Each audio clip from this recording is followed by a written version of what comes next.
Hi guys. आज के facts में आपका स्वागत है।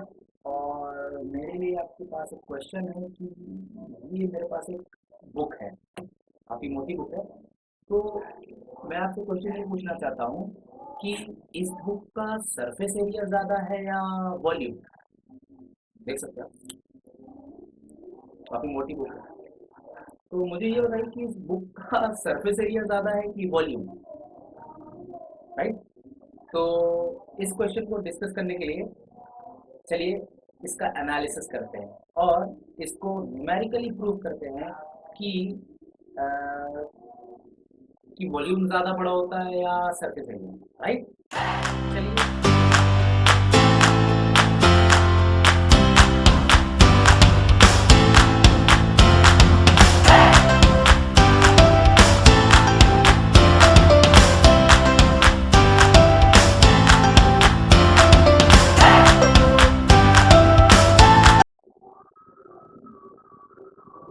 और भाई नमस्कार है देवी और सज्जनों, आपका आज के फैक्ट्स वाली क्लास में।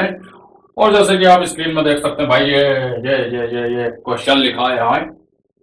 और चलिए इसके बारे में एनालिसिस स्टार्ट करते हैं। तो दोस्तों, जैसे कि आप देख सकते हैं इसमें लिखा हुआ है कि small bodies have larger surface area but smaller volume, या वाइस वर्सा, यानी इसका उल्टा भी पॉसिबल है कि लार्ज बॉडीज का स्मॉलर सरफेस एरिया हो सकता है और लार्जर वॉल्यूम।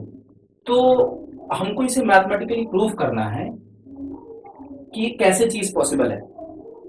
तो अगर आप इसे फिजिक्स की एनालॉजी के हिसाब से देखें तो ये चीज पॉसिबल है। अगर आप इसको ध्यान से समझें कि हमको पता है, वैसे जनरल जनरल आपको क्या लगता है कि वॉल्यूम बड़ा होता होगा कि सरफेस एरिया होता होगा। आप वीडियो को पॉज करके नीचे कमेंट के सेक्शन में आप चाहें तो अपना जवाब लॉक कर सकते हैं।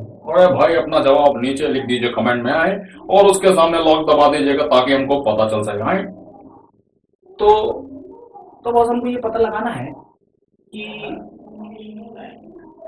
हमें ये पता लगाना है कि इसका सरफेस एरिया ज्यादा है कि वॉल्यूम। तो चलिए कोशिश करते हैं कि जैसे हमको पता है कि क्यूब का सरफेस एरिया होता है 6a², ठीक है। और इसका जो वॉल्यूम होता है वो होता है a³, ठीक है। तो आप इसे मान लीजिए इक्वेशन नंबर 1, इसे मान लीजिए इक्वेशन नंबर 2। और जैसे कि अगर आप इन दोनों रिलेशन को देखें तो ये जो इक्वेशन है 6a², इसको मैं क्या ऐसा लिख सकता हूँ 6 × a², ठीक है, कोई दिक्कत नहीं। और ये जो a³ है, इस a³ को मैं लिख सकता हूँ a × a², लिख सकते हैं। तो अगर आप इन दोनों रिलेशंस को कंपेयर करें, इसको कर दीजिए इक्वेशन नंबर 3 और इसको कर दीजिए इक्वेशन नंबर 4।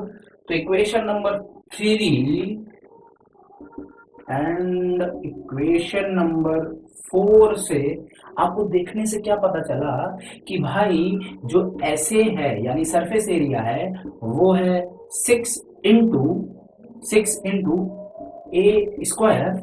और जो वॉल्यूम है, वॉल्यूम उसको मैं लिख सकता हूँ a × a³। तो इस रिलेशन को देख के आपको क्या जवाब लगता है कि इसका आंसर क्या होगा, हाँ या ना, या इसका आंसर ये भी हो सकता है हाँ या ना, हाँ या ना। जैसे फॉर एग्जांपल अगर मैं आपको ऑप्शन देता हूं तो एक ऑप्शन है यस, दूसरा ऑप्शन है इसका नो, और तीसरा ऑप्शन है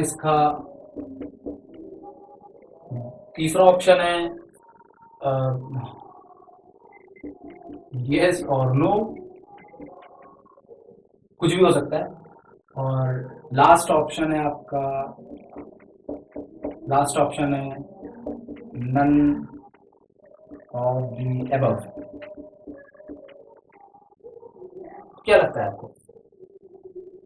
तो चलिए पता लगाने की कोशिश करते हैं। तो मैं क्या करता हूँ, अभी के लिए मैं इसकी साइड a कुछ ले लेता हूँ, मान लीजिए 2 सेंटीमीटर ले लेते हैं, कुछ यूनिट्स ले लेते हैं, a 2 सेंटीमीटर। तो अगर आप इस पे रखेंगे तो आप देखेंगे कि जो SA की वैल्यू है वो आएगी 6 × 2² यानी 6 × 4, राइट। पूरा कैलकुलेट मत करिएगा, तभी आपको समझ में आएगा। और वॉल्यूम को अगर आप कैलकुलेट करें तो आपको मिल जाएगा आपको मिल जाएगा ए, तो ए यानी यहाँ मैं लिख सकता हूँ 2 और यहाँ पे मैं लिख सकता हूँ इसको 4, ठीक है ना। तो अगर आप ध्यान से देखें तो ये जो 2 है, ये जो 2 है यहाँ पर, अगर आप ध्यान से देखें तो ये 6 क्या है, 6 क्या है, 6 विल बी फिक्स्ड। यहाँ पे जो ये 6 है बॉस, ये जो 6 है, दिस 6 इज कांस्टेंट, है ना, ये 6 कांस्टेंट है। लेकिन यहाँ पे ये जो 2 है, ये जो 2 है, ये है a की वैल्यू, ये जो 2 है ये है a की value and this is a variable. That means इस a की वैल्यू चेंज करती रहेगी, सही है कि नहीं, क्लियर, a की वैल्यू चेंज करती रहेगी। तो अगर आप इस रिलेशन को देख के 3 चीजें आप कह सकते हैं, और वो 3 चीजें क्या हैं जरा ध्यान समझिएगा। केस नंबर 1, व्हेन, पहला, अगर ए, हम ये मान सकते हैं कि लेट ए इक्वल टू 2, सही है कि नहीं, जो ए है मेरा वो 2 है, तो इसका मतलब ए की वैल्यू बदलती रहेगी ना। तो केस नंबर 1 ये हुआ कि अगर ए इज इक्वल टू 6, अगर मैं इस ए की जगह, इस ए जो है ए जिसकी वैल्यू अभी 2 है, उसकी जगह अगर मैं 6 रख देता हूं, तो आप ध्यान से देखेंगे कि वॉल्यूम इक्वल टू हो जाएगा सरफेस एरिया, सही है कि नहीं, सही।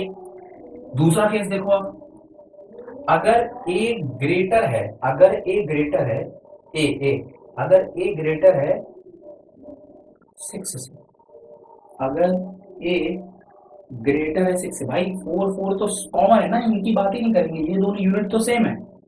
इस ये पूरा का पूरा इक्वेशन मल्टीप्लिकेशन में है और ये पूरा का पूरा इक्वेशन मल्टीप्लिकेशन में है, तो दोनों का इक्वेशन जो मल्टीप्लिकेशन में है वो 4 कुछ नहीं कर सकता, क्योंकि 4 में दोनों की यूनिट्स कॉमन है। तो 6 और 2, 6 इसके साथ मल्टीप्लाई करेगा तो 24 हो जाएगा, और 2 जो होगा इसके साथ मल्टीप्लाई करेगा तो 8 करेगा। इसका मतलब ये दो ही वो नंबर है जो इनकी वैल्यू में चेंजेस ला रहे हैं। इसका मतलब अगर a ग्रेटर देन 6 है, अगर a ग्रेटर देन 6 है, तो अगर a ग्रेटर देन 6 है, इसका मतलब वॉल्यूम विल बी ग्रेटर, यानी volume will be greater. And दूसरा केस यानी लास्ट केस क्या है कि if a is less than 6, अगर जो a है वो लेस देन 6 है, इसका मतलब जैसे कि इस केस में है, तो इसका आंसर कितना आ रहा है, 24 आ रहा है, और इसका आंसर कितना आ रहा है, इसका आंसर 8 आ रहा है। तो इस केस में क्या हुआ, इस केस में भाई साहब, इस केस में तो सरफेस एरिया बड़ा हो गया।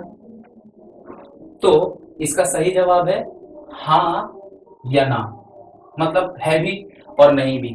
तो ये क्या लिख दिया मैंने, ए फिर 2, चलो छोड़ो, उससे कोई लेना देना नहीं है। उम्मीद है आपको ये बात समझ में आ गई होगी कि किसी भी गिवन बॉडी के लिए उसका सरफेस एरिया और वॉल्यूम के बीच में क्या रिलेशन होता है, जिससे आप ये प्रूव कर सकते हैं कि ज़रूरी नहीं है कि जो चीज़ दिखे, क्योंकि जनरली क्या होता है कि जब आप किसी चीज़ को देखते हैं तो आपको लगता है यार उसका वॉल्यूम बड़ा होगा। आपको पता है ऐसा क्यों होता है, क्योंकि जब आप वॉल्यूम की बात करते हैं तो आपका दिमाग उसे 3 डायमेंशनली सोचने लगता है। जैसे मैंने बताया कि जब भी वॉल्यूम के बारे में बात की जाती है तो हमारा दिमाग उससे 3 डायमेंशनली सोचने लगता है, और इस कंसेप्ट को हम डायमेंशनल फ्रेम ऑफ रेफरेंस कहते हैं।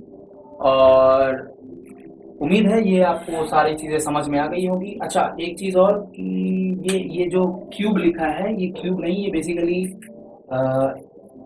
स्क्वायर है, यहाँ मिस्टेक हो गई थी, तो आप इसको करेक्ट कर लीजिएगा। तो आज के लिए इतना ही, मिलता हूँ मैं आपको अपनी नेक्स्ट वीडियो में।